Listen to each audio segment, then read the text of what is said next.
$100.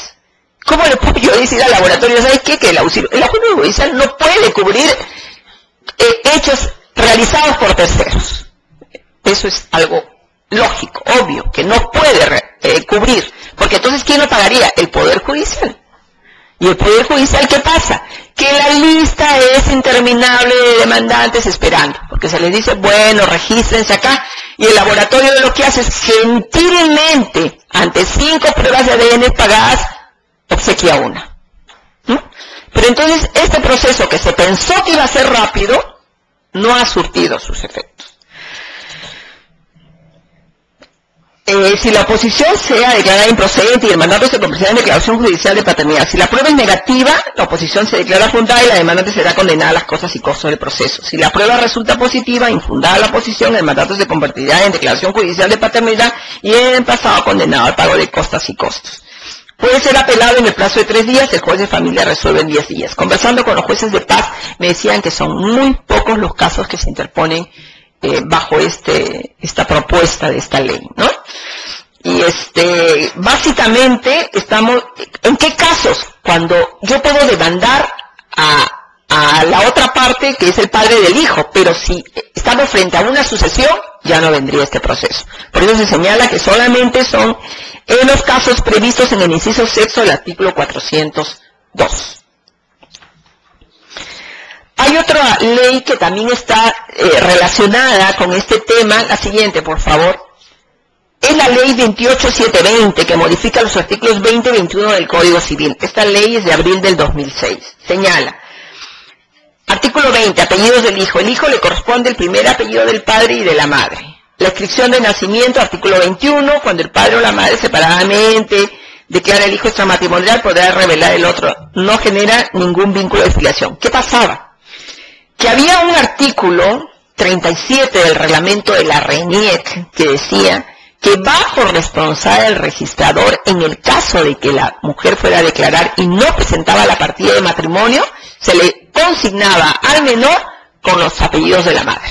O sea, si no iba con la pareja y el hombre en ese momento decía, sí, es mi hijo, se quedaba con el nombre de la madre. O sea, vendría a ser repetir los apellidos de la mamá.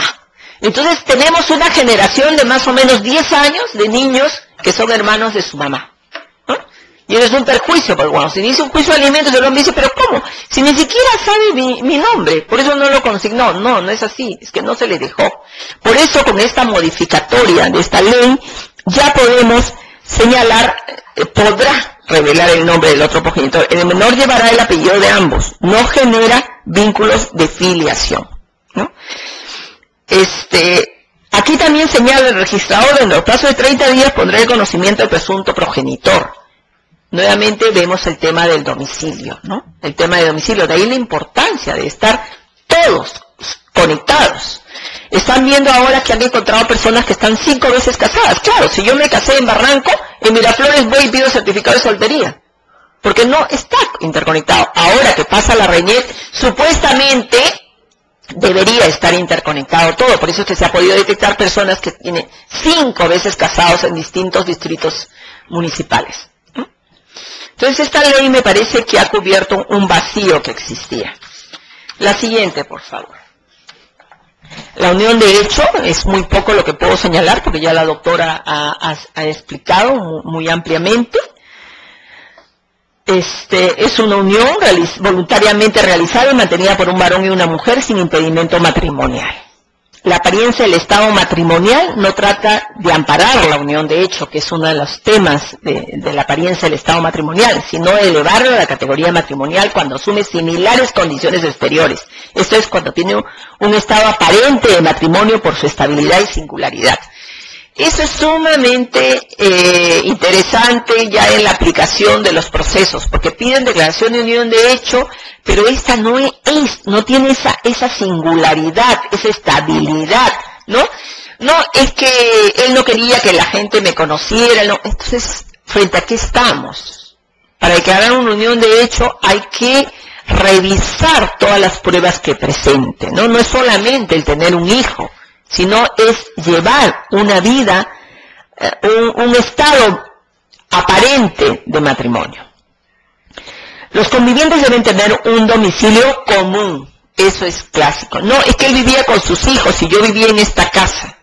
Eso es importante, porque se piensa que un matrimonio tiene un domicilio común, que debe ser de público conocimiento, apariencia del estado matrimonial, debe ser una unión estable, singular, no es una momentánea o accidental relación, debe cumplir un plazo mínimo de 2 años continuos. Hay ausencia de impedimentos matrimoniales. Los efectos patrimoniales originan una comunidad de bienes que se sujeta a las disposiciones del régimen de las sociedades gananciales en cuanto les fuera aplicable. ¿Cuál es la prueba de la existencia de la unión de hecho entre los convivientes dentro del proceso? Ejemplo, juicio de alimentos. Para hacer valer ante terceros. En el juicio de alimentos, como ha señalado la doctora, no es requisito previamente para iniciar mi juicio de alimentos una declaración judicial de unión de hecho. No, dentro del mismo proceso presento mis pruebas y ahí se va a establecer que hubo una unión de hecho. ¿Para qué es importante? Ante terceros. Por ejemplo, que hay un embargo que del conviviente, entonces yo quiero demostrar esa unión de hecho. ¿Cómo? Judicialmente. Entonces yo obtengo, o en pleno proceso, qué sé yo, mi declaración judicial de unión de hecho que abarca de tal plazo, tal tiempo, o que continúa la fecha, y ante eso sí puedo recurrir para una tercería, ¿no? O interponer una tercería. Por eso es importante que sea una declaración judicial. La siguiente, por favor. Aquí tenemos un caso. Graciela solicita el reconocimiento de la unión de hecho que sostuvo con Lucio. Término, dice ella, que se computará desde mayo de 1955 hasta el 13 de julio de 1993 en que fallece Víctor. Perdón, en que fallece Lucio, que hay un error. Ya, primera instancia. Fundada la demanda y reconoce la unión de hecho desde 1955. La Sala de Familia dice que la Constitución de 1979 introdujo la figura de la unión de hecho, la que no estando reconocida anteriormente solo puede tener vigencia a partir de julio de 1980, la entrada de vigencia de la Constitución. Aprobaron la sentencia consultada en cuanto declara fundada el reconocimiento de la unión de hecho. La desaprobaron en cuanto al periodo. Reformando, establecieron vigencia desde la entrada de la Constitución 28.7 del 80 hasta el 13.7 del 93 en que fallece Lucio. El razonamiento de la sala es, antes de la vigencia de la Constitución no estaba reconocido, no estaba legislado, por lo tanto yo no te puedo reconocer ese plazo. ¿Qué dice la Corte Suprema? Que el artículo 139, inciso 8 de la Constitución señala el principio de no dejar de administrar justicia por vacío o deficiencia de la ley, que en todo caso deben aplicarse los principios generales del derecho. Artículo 8 del título preliminar del Código Civil, la obligación de los jueces de suplir los defectos o deficiencias de la ley. Artículo 3 del Código Procesal Civil, los fines del proceso e integración de la norma. Que la unión de hecho fue reconocida y regulada en la Constitución del 79. Sin embargo, la presente tiene fecha anterior, por lo que configura un supuesto de creación jurisprudencial del derecho, de jurisprudencia normativa que ha sido objeto de tratamiento jurisprudencial por las salas de la Corte Suprema, siendo de aplicación los principios generales del derecho, la costumbre y la jurisprudencia. Fundado el recurso de casación, nula la sentencia, se expida nueva sentencia.